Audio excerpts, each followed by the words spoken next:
being able to walk safely to the next public transport stop, or being able to choose to take a hire bike, as some cities have. We have the hire bikes here, and there's lots of cities have them now. Being able to take that link and take it safely and know that you're going to get to your onward journey is really important. So thank you very much. Thank you, Sarah. Yeah, here's okay. Some really great contributions from the panel there. I'll just sort of take everyone back to the title of this fringe event, which is, you know, how will the Conservatives transform the North? And I think what everyone is sort of unanimous on is the role that transport will play in that, and how important, how key that will be to sort of levelling up, as it were. And we're now in a position where this may well be the last conference before the general election. I think what 2019 proved is, you know, this is a region where a general election could be won or lost. So I think, you know, we really are talking about one of the most important issues of this conference. So I'm just going to ask some questions, and then I will allow plenty of time to open it up to the floor. I want to just touch briefly on transport for the North and the role of transport for the North. So this may be mostly one for Patrick and Paul, but then I just wondered if you could sort of talk us through the key achievements that Transport for the North has led on since its formation, and then to open it up to the rest of the panel, sort of, you know, how you think you can work with Transport for the North, what role you think bodies like this can play in shaping the future of transport and the wider North of England. So who'd like to come in? I take it on the first step. I mean, you are right in that the sheer size of the area that we cover. Basically, if you draw a line from Sheffield across to Cheshire, and then work up north to the Scottish border, that is the area that we're talking about. So we're talking about all of our principal major cities outside London, excluding obviously Birmingham and the West Midlands. But, you know, Manchester, Liverpool, this is where I get in trouble if I miss one out, but Newcastle, Hull, I always get told off if I miss Hull out, but also the counties as well, Cumbria and Lancashire. So, you know, we're talking about a huge area, and part of that is setting good practice. Part of it is meeting as a group, as we do 5 times a year, and getting a consensus on the way which we move forward. Because as I said right at the beginning, transport and transport problems do not end at county regions or city regions. They carry on. And actually having one voice for the North, I think is effective. It is the only statutory organisation the only statutory one outside London. But there are other strategic transport authorities in existence who look to us as well, because we're the statutory body. So that is our job. And as I say, we're just working on our new strategic transport plan, which I think will be the guide for the next 5 years once that's adopted, hopefully in December of this year.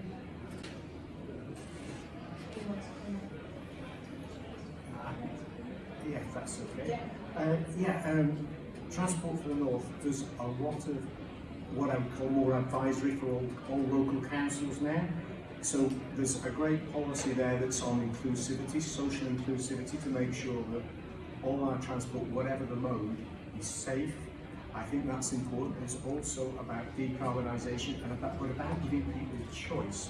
So about having transport hubs in the towns, so you can go quite easily from, if you're on a train, to a bus, or to your car if it's parked.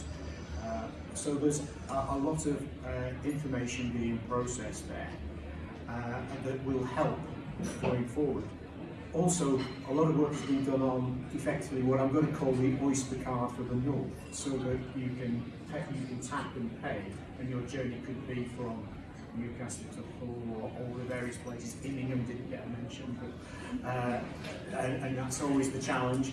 And finally, the other thing is that it's not just about transporting people, and I think that's something we have to remember. As I said, I'm probably getting pretty boring, but more 90% of our freight goes by road. That is a problem, and we need to get better connectivity. The other thing is that we have some great ports, and I think the northeast of England, if I'm correct, is the only part of England that's got a net balance of a positive net balance of payments. but we could fire the Northern Powerhouse and take our ports into account, and we could be exporting more.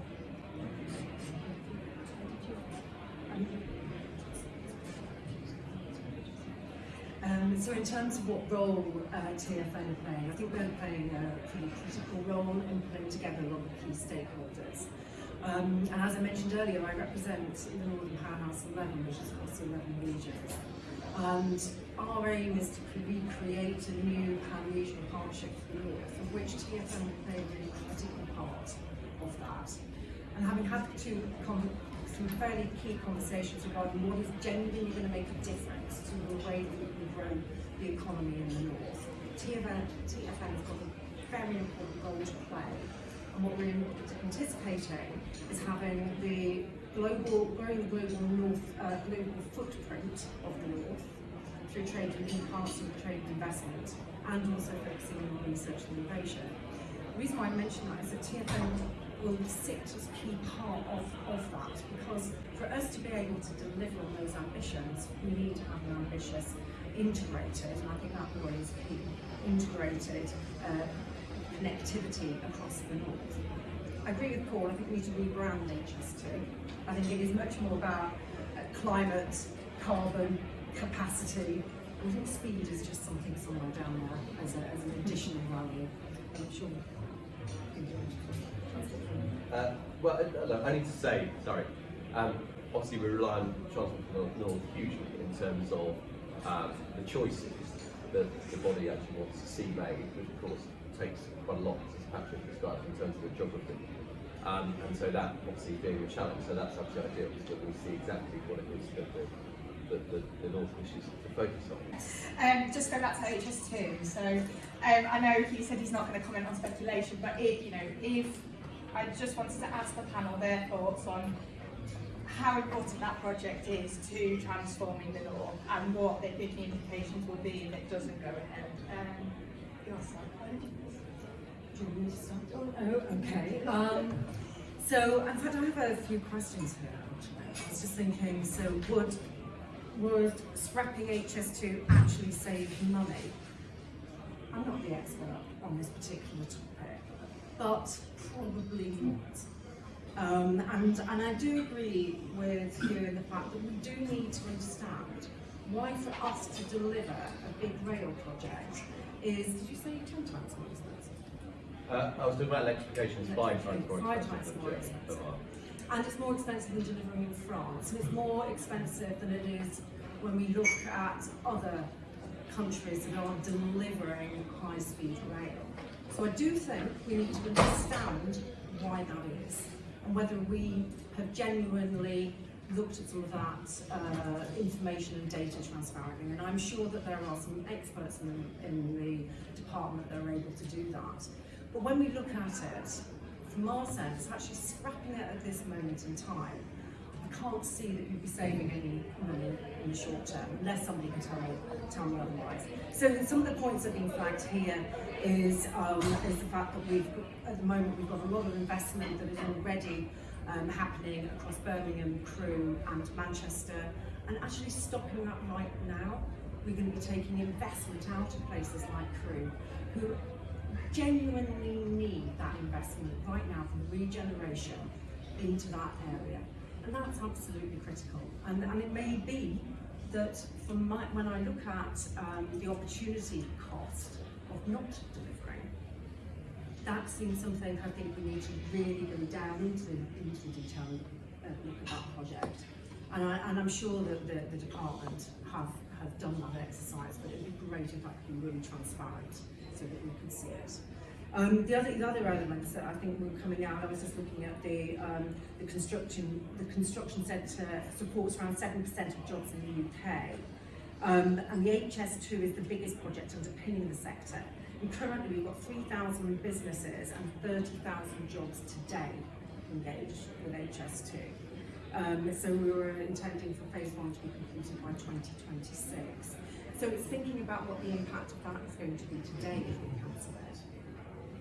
That doesn't take into consideration the potential and the opportunities that we've talked about that we need to unleash in the North of England to enable us to become the absolute powerhouse that we can be. Yeah.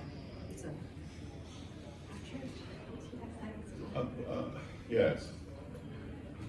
Look, I strongly believe that HS2 is a good project and should be delivered in full. That is quite simply my particular position.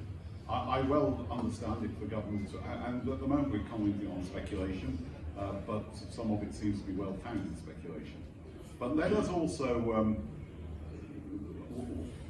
I think it would be important that HS2 goes into Euston as a turnite. I don't think ending it at Old Oak Common is a good long-term plan. If it were to stop above Birmingham, then I think we need to find out, and obviously a lot of work will have to be done, on how the section that is built fits into the national network. If you, for instance, go down to Canterbury at the moment, and you go from London, you can go on a high-speed train down to Ashford. You then stay on the same train, and it takes you into further into Canterbury. And how that will then, what is built at the moment from, when we talk about Birmingham, actually what is being built at the moment doesn't finish at Birmingham. It actually finishes at Handsacre, the Handsacre Junction, which will feed onto the West Coast Main Line. If you drive down the A38 just outside Lichfield at the moment, look to the left-hand side, there is a big site there that is being actively built at the moment. That contract has been let. So to say it stops at Birmingham is actually an easy thing to say. It doesn't actually work out that way. But it'll be what we've already invested and making sure that good use can be made of that. But as I say, personally, this is a project, and the trouble with these big projects, they are big projects, they quite often run over, not just in this country, but in other countries as well. Sometimes we just seem to say this is just something that happens in the United Kingdom. It isn't. You know, Berlin did not have a very fine history when it tried to rebuild its airport. You know, that was overlooked and forgotten about. You know, the Elizabeth line was over budget and took longer to deliver than was anticipated to a degree. But anybody doubts the impact that is having for London at the moment? So those are some of the issues that I would sort of say. I would also say, you know, personally, I'd like to see some urgent investigations to whether we couldn't try to find some way of getting some private investment in there as well, and bringing perhaps therefore a bit more of a management control over it than perhaps some people would argue there has not been. You see these stories in the papers about the amount of people in the HR department, whether it was all HR or whether it was actually also trying to reassure people on the route as well as to some of the complaints that come in about building a big project like that. Sorry, there is a massive answer to that, and the trouble is one could, until we actually know the details, but there is various speculation which may or may not be right. Sarah. Thank you. Like as we acknowledge, we're commenting on speculation, but I think Greater Manchester has always remained committed to the delivery of it in full, and to realise the capacity of delivering Northern Powerhouse Rail in full as well. The Greater Manchester leaders have always said they're prepared to work with government on that. Transforming rail capacity and connectivity in the north creates that economic growth and improved productivity, but it also has a more granular effect as well, because by utilising rail, you're taking vehicles off the road that would otherwise be using the road network, which has an impact on road danger. We're all about trying to reduce road danger.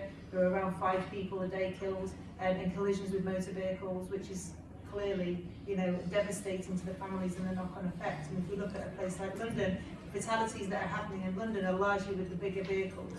And so if it's about freight capacity and allowing freight to be moved in a different way, then we're going to have a bigger knock-on effect onto road danger.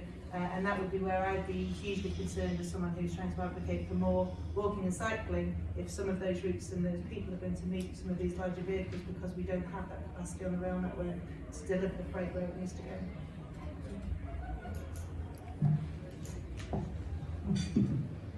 I think if the speculation is true, I think the only phrase I can say is gutted. I think that we need to really look at the 100-year opportunity here. I think it's too shortism, and I think that we need to think about this thing. But like Patrick says, I think there needs to be an investigation on what else can we do. I just want to give you a couple of scalers, and I'm not suggesting that these are right or wrong decisions that we've made in recent years, but we spent 400 billion on people in furlough. We spent 40 billion last year supporting heating in homes, just to give context. And this morning, I believe the water companies want to spend 90 billion in the next 10 years, that we will fund, by the way. It'll all go on our water bills, to start to upgrade and improve the water infrastructure. So, as I say, I'm disappointed, but I'd like to see what we can do with it, and so.